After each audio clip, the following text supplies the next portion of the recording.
Hello, my name is Dr. Mary Rove. My preferred pronouns are she, her, and my preferred address is Dr. Mary. Welcome to the introduction for the Ethnic Studies 4200 Racial and Ethnic Experiences course.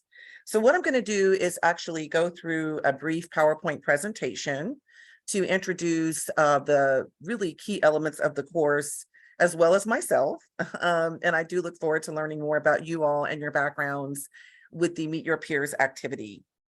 So I'm going to share my screen so that I can show the, let me see, I would like to do captions as well.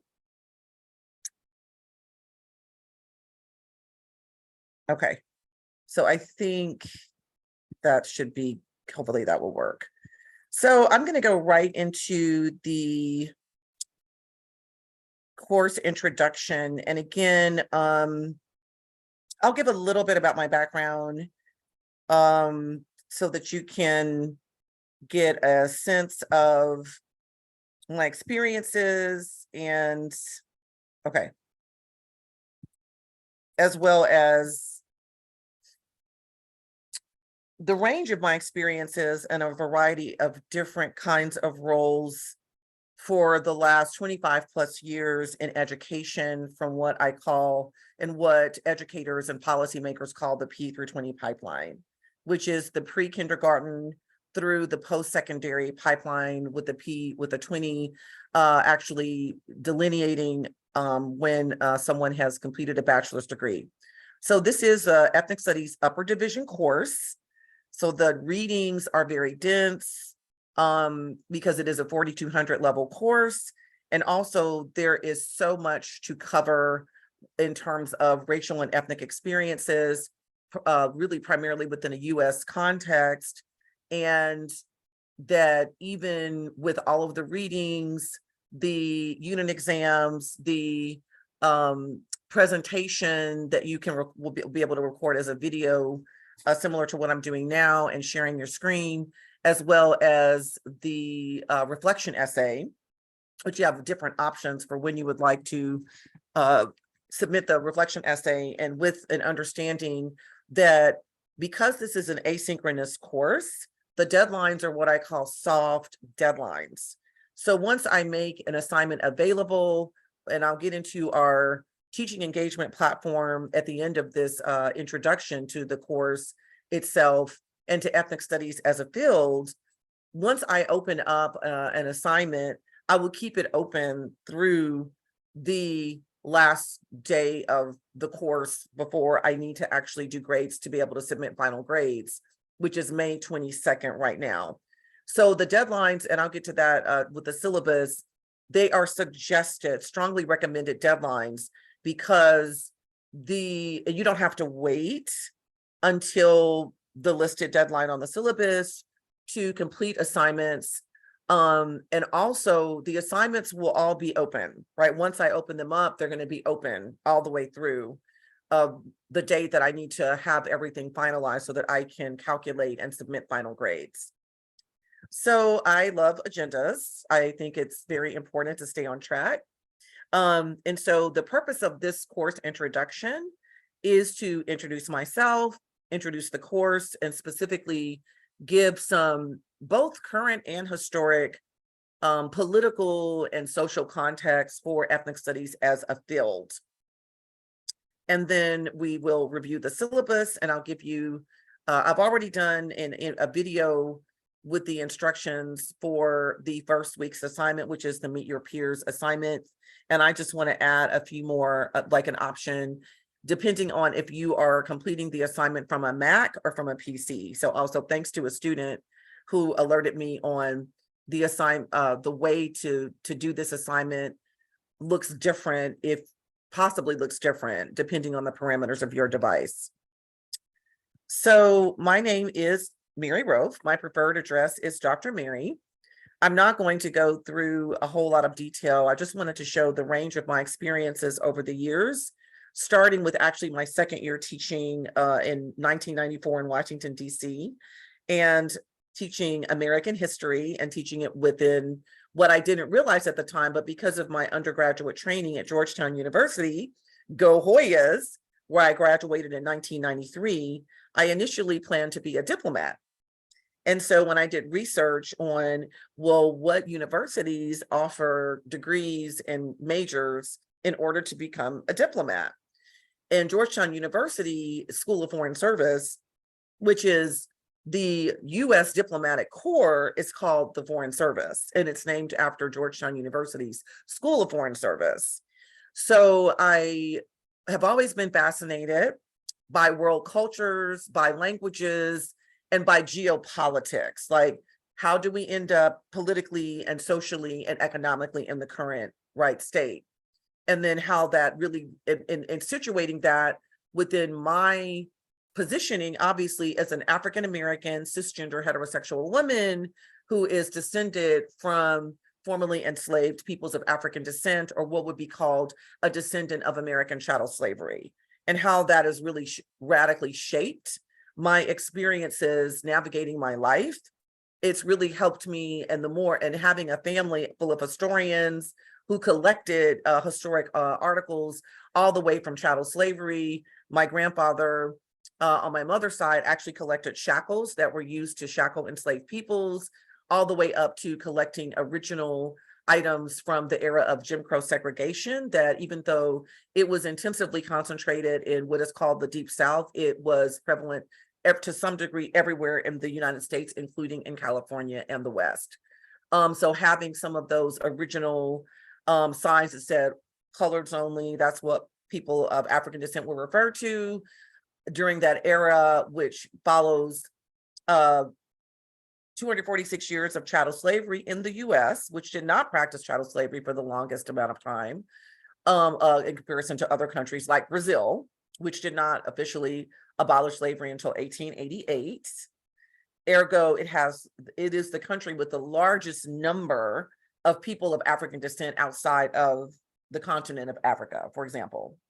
So going from there to the Civil War, to a brief period of Reconstruction, where there was this amazing explosion of formerly enslaved peoples who really had to free themselves, right? I mean, 4 million, approximately 4 million formerly enslaved people. And that's what Juneteenth is in celebration of, from 1865, June 19th in Texas, because it took a general with armed forces on the Union side to forcibly force Texas to recognize that the Union was successful after won the Civil War, and to recognize the Emancipation Proclamation.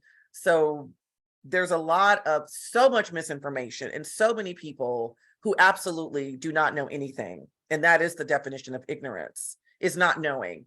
And yet proliferating all of this really, really dangerous and damaging misinformation and false information and lies for reasons that have to do with propagandizing and polarizing intentionally. And they know nothing. And they are everywhere on social media. That's so the great benefit of any type of knowledge that you acquire, whether it's through your own independent research, always with your lived experience as a frame of reference, and also with your courses, with this course in particular, and really with all academic courses where there's a lot of formal knowledge, research-based knowledge, like all of these readings. It's intensive research that you're going to be conducting, as you learn the key content, the key concepts, the key terms, the key theoretical frameworks in this course, and how you apply that moving forward. It's very transferable. It really increases your background knowledge base. It increases your ability to critically think and to vet the information that is everywhere, for example, on social media. And it also, you acquire the skills of knowing how to research and how to discern between false information, which can include information that has some grains of truth, but then, so it's really an exciting time to be, contrary to all of the censorship that's happening across the country under this guise of critical race theory, which is misapplied. That's not what it is to really, the reason why there's such an attack at the K through 12 level on truth and on the full range of knowledge, the good, the bad, and the ugly, is that because when individuals are armed with this knowledge, it will create a really significant change and shift, because all of our behaviors are learned, right? Human beings, all of our behaviors are learned. Now, that's not just to say that there's not genetic components, and we are truly biopsychosocial beings. Like even our genes, if you think about epigenetics, are influenced greatly by the environment, by the social environment. So this is just a range of my teaching experience starting in 1993 at the K through 12 level. This was after I graduated from Georgetown University. I went on to pursue a standalone master's degree and then doctoral degree in critical policy of education and social justice and equity in education. And then I went back out because I have trained more than 200 K through 12 teachers, and I started my teaching in the 20th century. It sounds really weird for me to say that.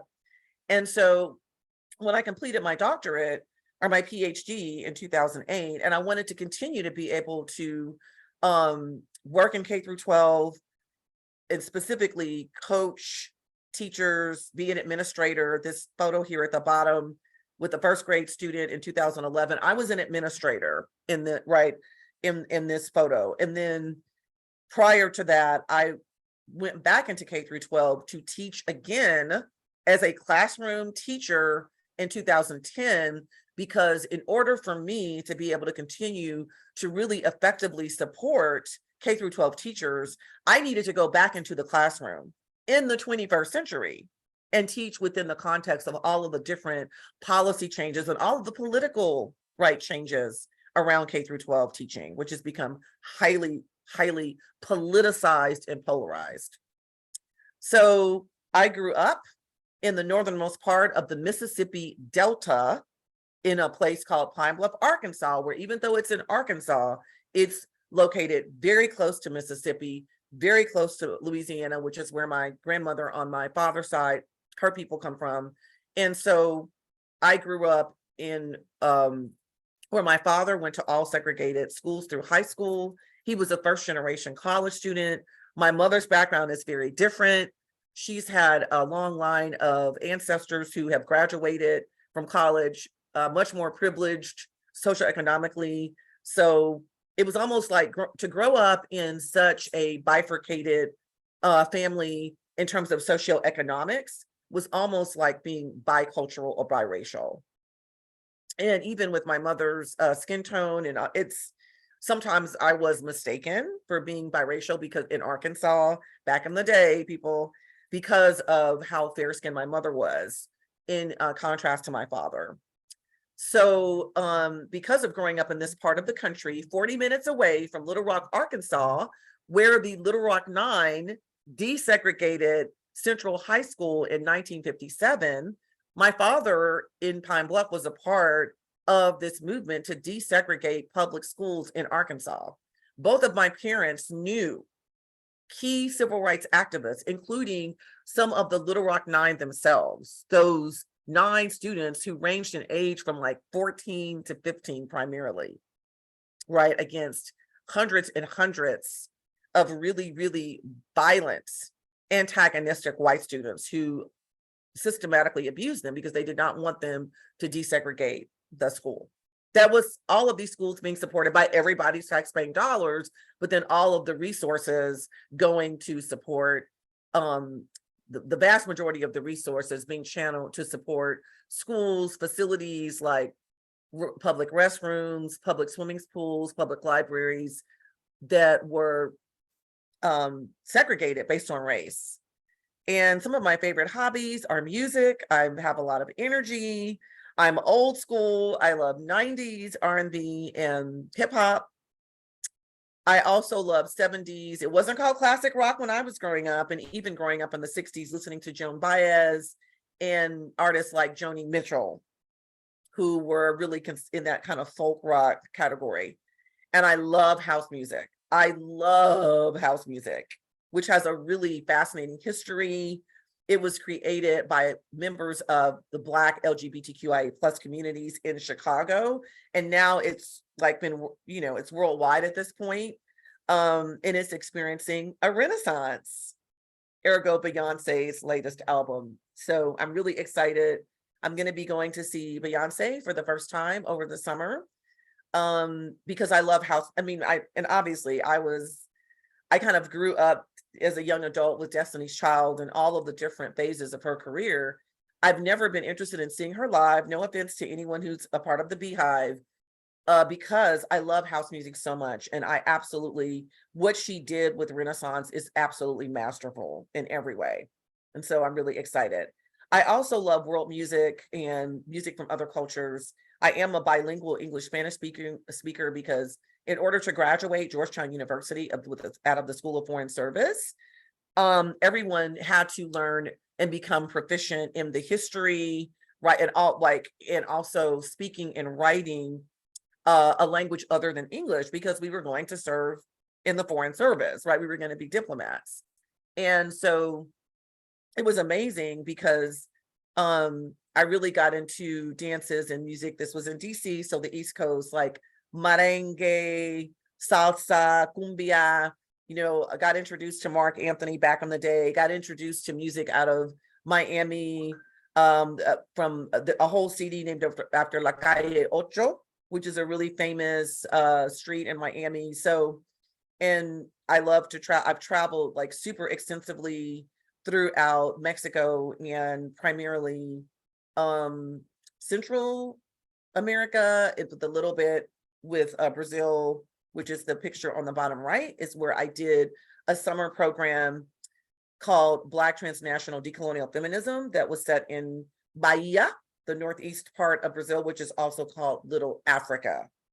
And this is Pelourinho, which is a main, really historic part of the city, actually, oh gosh, Salvador de Bahia. And so absolutely love it. And my first experience abroad was when I was 6 years old and I went to Jamaica with my family.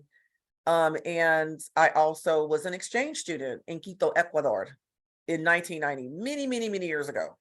So I have maintained my Spanish más o menos, but it's time for me to take a refresher and to brush up on my writing and reading for sure. And I've been traveling extensively throughout the world, but specifically Mexico and throughout Latin America for a very long time. One of my favorite things to do is to spend time with family. So this is my family in the center here. And then with my great nephew, Eli. So you all, like I said, you all will have an opportunity to share more about your backgrounds, your hobbies, your aspirations, and what you hope to gain from taking this course through the Meet Your Peers assignment. So to give a little bit of current day context with ethnic studies, well, first let me go to the actual historic context. So what is it? This is an ethnic studies course. It is an upper division ethnic studies course. So it is quite dense in that way because it is upper division. Ethnic studies is the only academic discipline that was created by students. And specifically, it was created as a result of the longest student strike in the history of the United States. In 1968, student organizations came together collectively, or what's known in co-solidarity. And these were the Black Student Union. These were, I believe, Chinese and Filipinx, two Asian American student organizations. There were a couple of, at the time, Brown or Chicano Power student organizations because it was the 60s, it was in California. And then there was also a Native American student organization. And they came together to insist that they needed to see themselves, their own histories, their own current day contributions of their communities in the curriculum, because curriculum is very whitewashed, very intentionally. As a result of colonization, of land conquest, of genocide, and of chattel slavery, the entire world has for the last 500 years is set up on a hierarchy based on race, based on gender identities, based on socioeconomic status, based on sexual orientation, based on religion, right? Based on documentation status, based on notions of able-bodiedness, able-mindedness. And the cornerstone of white supremacy is anti-Blackness, hard stop. So these students understood that even in ethnic studies is created in the California State University system at San Francisco State University in 1968 and through 1969. This is a public university system. It is the largest four-year public university system in the country. What does that mean? That means that this university is supported from taxpayer dollars, taxpayer monies. We don't get a choice as to paying taxes. So if you're going to be taking taxes out of everybody's hard-earned money, then specifically the system, everything needs to reflect all members of the community, not only at the city level or the neighborhood level, but also at the national level and even the global level. And the content did not, and it continues to not, and continues to fight back. When you have a governor of a state saying that Black history, just Black history, doesn't matter, it's inconsequential, that's a part of American history. That's whitewashing, that's white supremacy in education. And so these students waged a strike, and they were successful. And ultimately, they wanted to see more of themselves in the curriculum. They wanted students, BIPOC students, Black, Indigenous people of color, to have greater access to higher education. And they also wanted to see more staff, administration, faculty reflect, not to the exclusion of anyone, but to the inclusion of everyone from all groups. That's what ethnic studies is about. Ethnic studies is about the radical recognizing the full humanity of all groups across whatever the socially constructed categories are, not in a kumbaya way, but in terms of politics, education, healthcare, the criminal justice system, access to leadership, access to resources, right? In practice, that challenges the status quo, that challenges really hundreds of years and even thousands of years, unfortunately, with human societies, right? Where certain groups accumulate and hoard the lion's share of the power and the resources. That's what it's about. So in terms of what is ethnic studies in any course, we don't examine all of these concepts. Every course centers the study of oppression, systemic racism, systemic misogyny, right? Not someone has individual prejudices. No, we look at how a society is structured, how the institutions are structured to uphold this racialized, gendered, right, sexualized hierarchy. Looks at marginalization. Ethnic studies courses look at privilege stemming from race, socioeconomic status, gender identity, sexual orientations, etc. And it also looks at the social justice movements that have always challenged these systems of oppression. Also in ethnic studies, we have an expression called long histories and long futures. We don't start the clock at 500 years ago with colonization.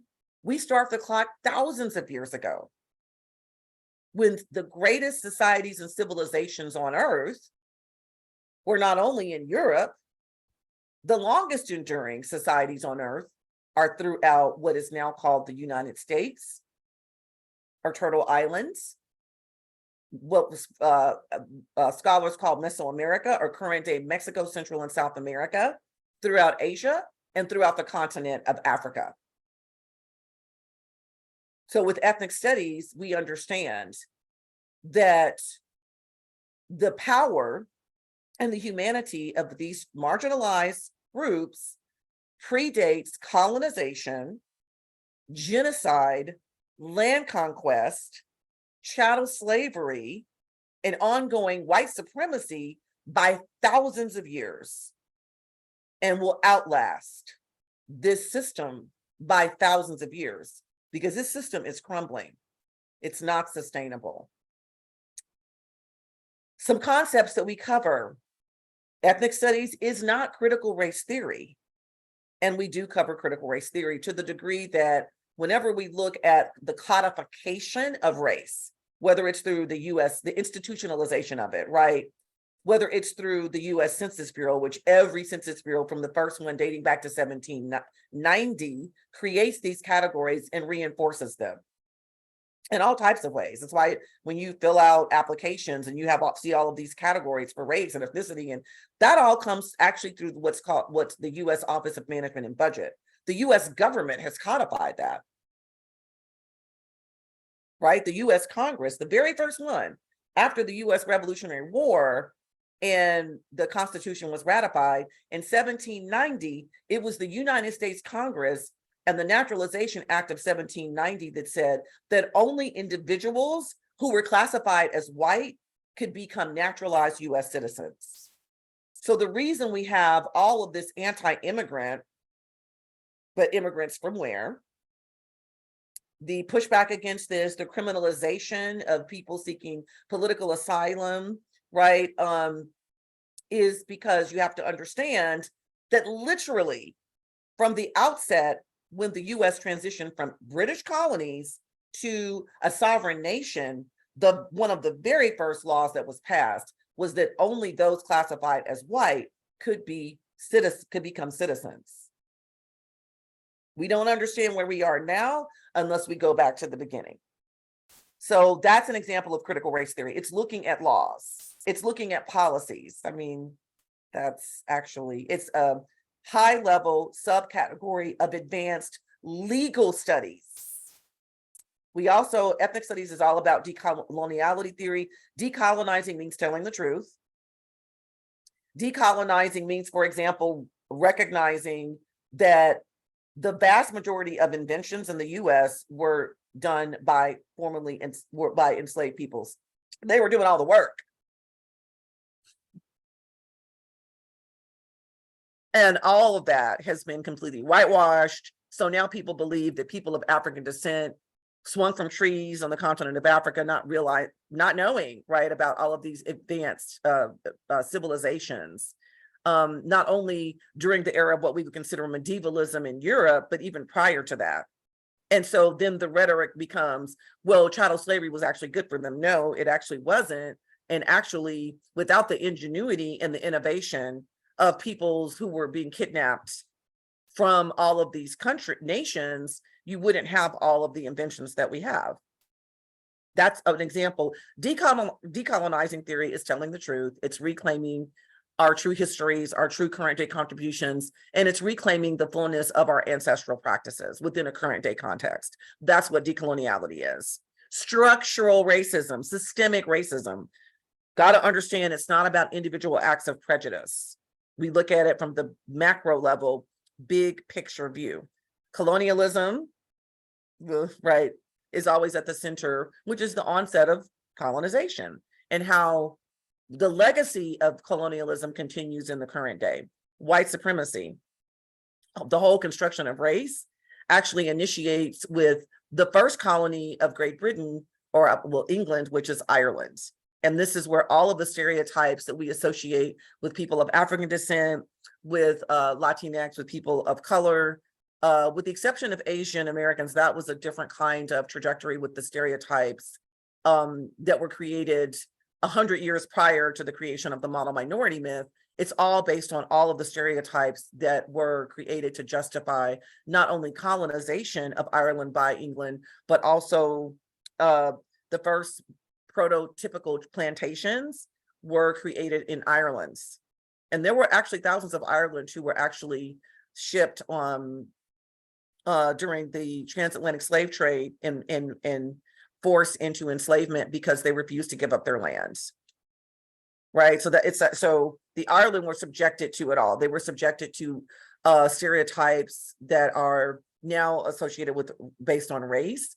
Because right, these are the stereotypes and the rhetoric that the England used to justify widespread genocide. We can look at like the potato famine and also with the conquest, with colonization of Ireland, which continues to the current day, with Northern Ireland still being basically a colony of England, and also with the plantations that were set up in Ireland. So England exported that model across the Atlantic. And so even though the Ireland were also Northwestern European, they were racial. They were actually not seen as white initially.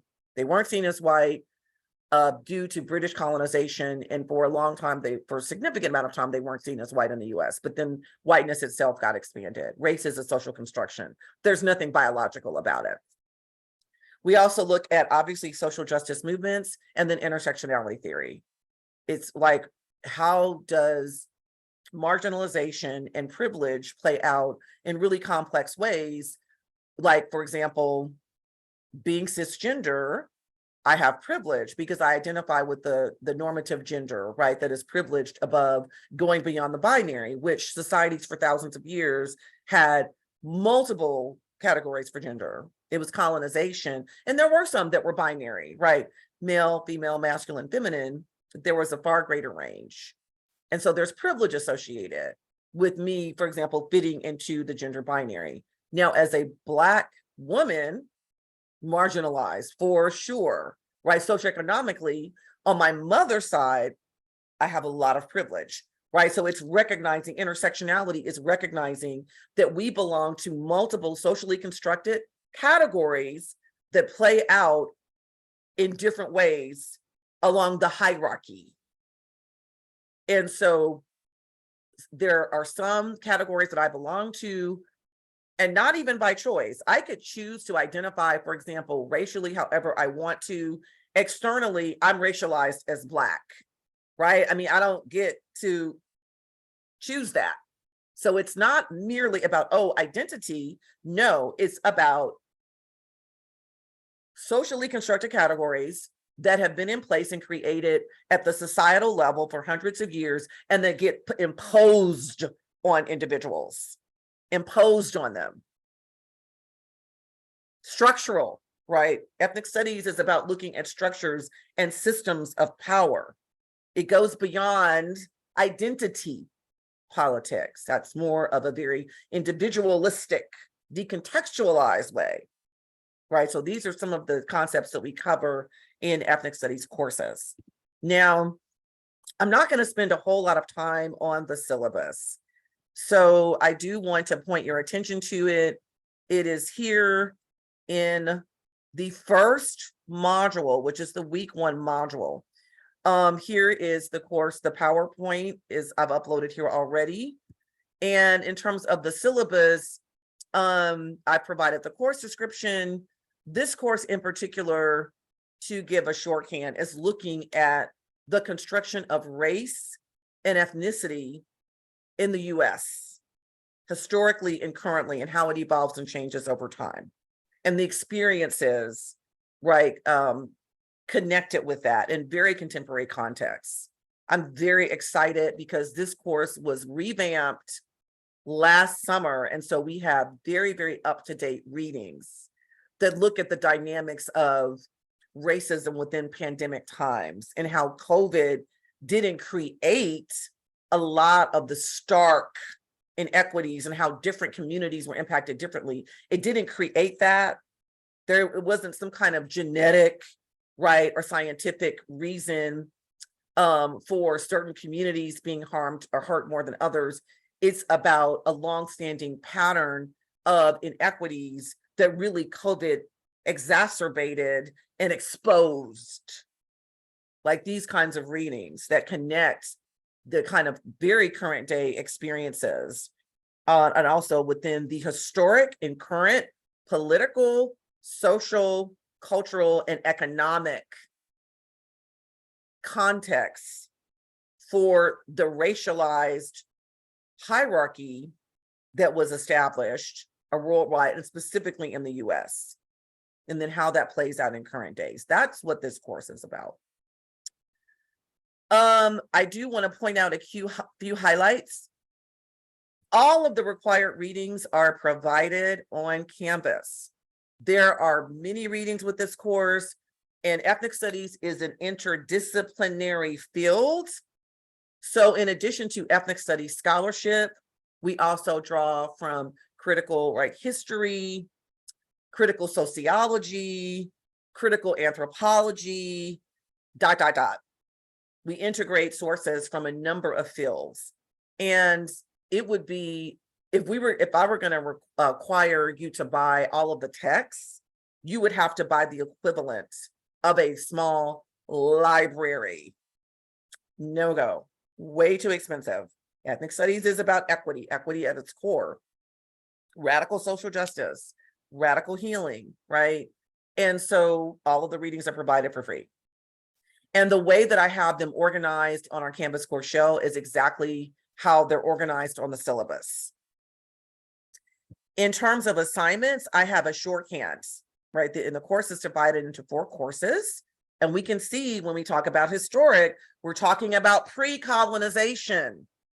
The clock gets set back thousands of years, not just hundreds, but thousands, all the way up to current issues. And what's really exciting is for the final section of the course, you all will have the opportunity to choose a reading individually in pairs or small groups, and then to do a presentation on it, which you will share with me and I'll post on our Canvas course shell. So that last week, it's going to look very different from me providing the PowerPoints in our teaching engagement platform, which I'll get to in a minute, and then having assignments through there. So I have a shorthand table for boom, real quick, where you go and you see the assignments, you see the points allocated for assignment, you see the number of assignments, and you also see the total, the range for the total, as well as extra credit opportunities. Of course, the grading scale is consistent. And also within the CSU, I do want to say it's the largest public university system in the country, which means that it's funded by taxpayer dollars and then student tuition and fees. So like I tell my students, if you're an enrolled student and you also work, you are paying for this system coming and going. You are paying for it out of pocket or however you can access the funding. Right, if you're working, you're also paying for it in part out of the taxes that are taken out of your salary, out of your paycheck. So I have a breakdown of course requirements. I have information, right, explanation, descriptions of each type of assignment. There are only 2 exams, of course, those will take place towards the latter part of this month and in the end of May, right? Kind of split in between the 8 weeks. They will primarily consist of really multiple choice questions taken directly from the readings, and also short answer kind of discussion questions. And then some of those questions may also include scenario questions for you, like given up, which will be in a multiple choice format. And it'll be presenting a particular scenario and having a range of options. Which concept, right? Which term, which theory do you think this kind of scenario or this example taken right out of the headlines illustrates, for example? So if you have any questions about any of the assignments, do not hesitate to email me directly. And I provided my email here. Now, I do need to update the syllabus because I added the top hat, a description about top hat and in the syllabus. And so I need to find that that's that syllabus. So I'll change that. There are extra credit opportunities. You can earn up to 5 points for attending ethnic studies events or events that have like critical content that's related to the content in the course, which is a lot. And we have our Asian American Pacific Islander event that's coming up in May. We have a Healing Masculinities event that's on schedule for April 20th. These are all virtual. These are all via Zoom. We also have the Ethnic Studies Film Festival that will be the second week in May. And so there are going to be several films. And also we also always host Q&A sessions with directors. So if you attend any one, like watch a film, attend a Q&A with a director, attend a API event or Healing Masculinities, that attendance is 5 points extra credit for each event that you attend. Since it's virtual, I've provided instructions for how to show that you've attended. It's virtual. We're not going to have a virtual sign-in sheet. It would just be you, once you log on, taking a photo with your phone or a screenshot from your device and then emailing it directly to me. So I do want to point out to you here that the longhand form of the schedule is here at the very bottom of the syllabus. Now, this is the introduction. So again, in addition to this course introduction, I will be providing a course overview of the 2 first readings to frame the entire course. Okay, so there's not going to be any assignments attached to these first 2 readings right now. There will be questions on the first unit exam from these first readings. And as you can see, it's a very the second week, which is next week, and I'll have these readings are already posted on our Canvas course channel, and I'll show you in a moment. It's covering Africa, again, pre-colonial Africa, the continent, pre-colonial Americas, what is now encompasses what is called Canada, the US, and Mexico and Central and South America. That in total, that's the Americas. Indo-European world and the East, right? So we're getting quite a few readings. And I also have some of the readings are links to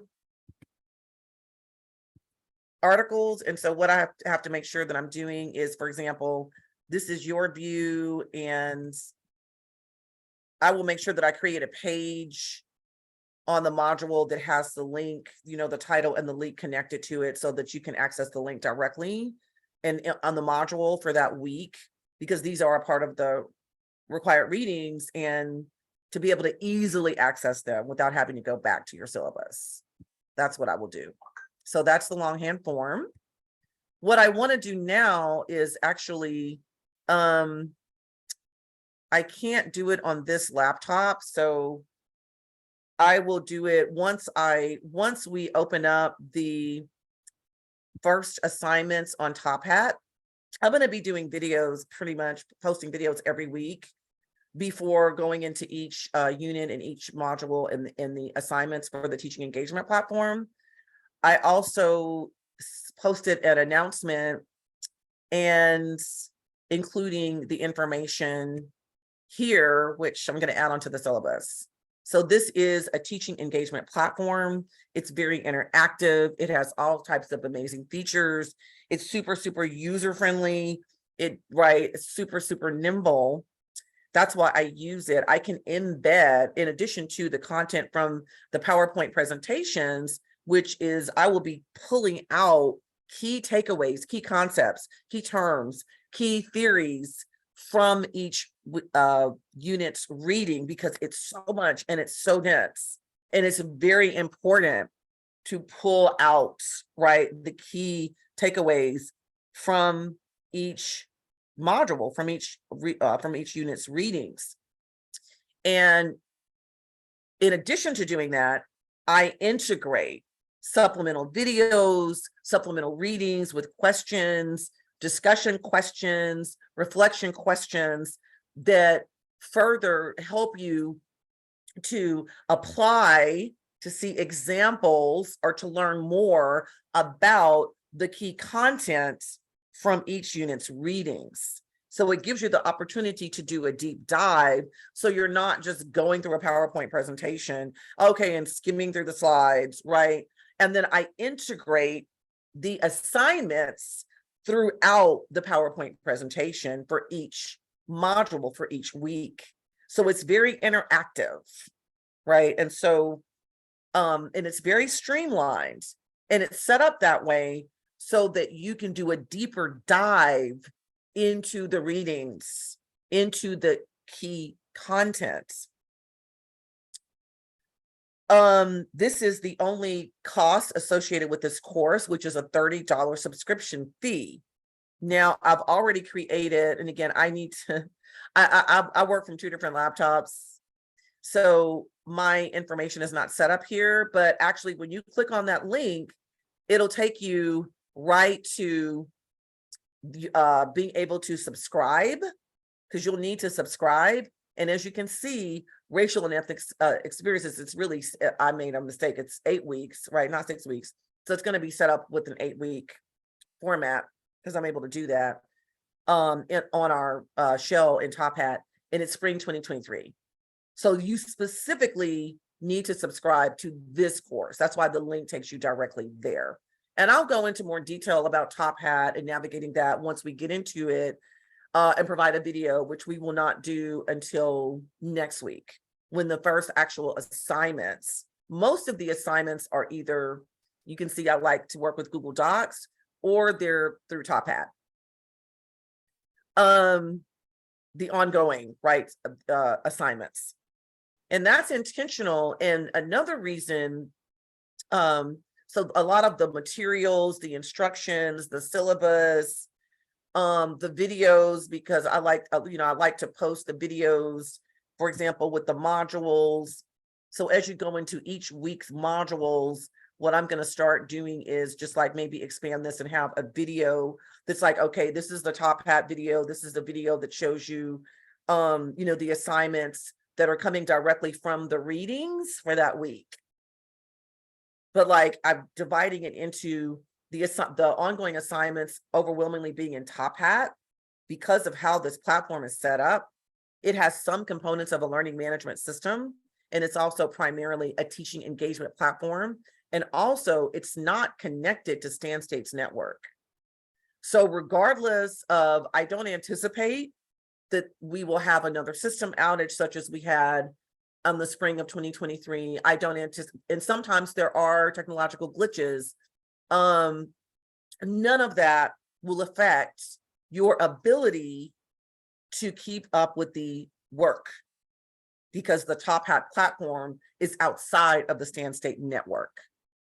And the challenge, and I also have access to the readings in a variety of places. So for example, I can always actually just like post the readings on Top Hat. The other issue is I will create a sign-in sheet to a roster to get your non-StanState email accounts if you have one.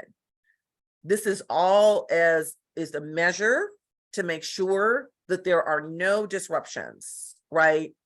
So that in the case that something technical happens or technological happens, then especially with such a short condensed course, it will not be disruptive, or it will minimize the disruption. So again, the first assignment that is, soft deadline of April 21st, so that I will be sharing the Meet Your Peers background Google Slide document on our Canvas course shell. The instructions are right here in the first manual. And actually the instructions are on the document itself, the very first slide. And I've also provided an instruction video with the assignment and where I walk you through it. So I'm going to wrap up the course introduction there. If you have any questions, please make sure to email me directly at mroth@chustan.edu. And my email address is also on our syllabus.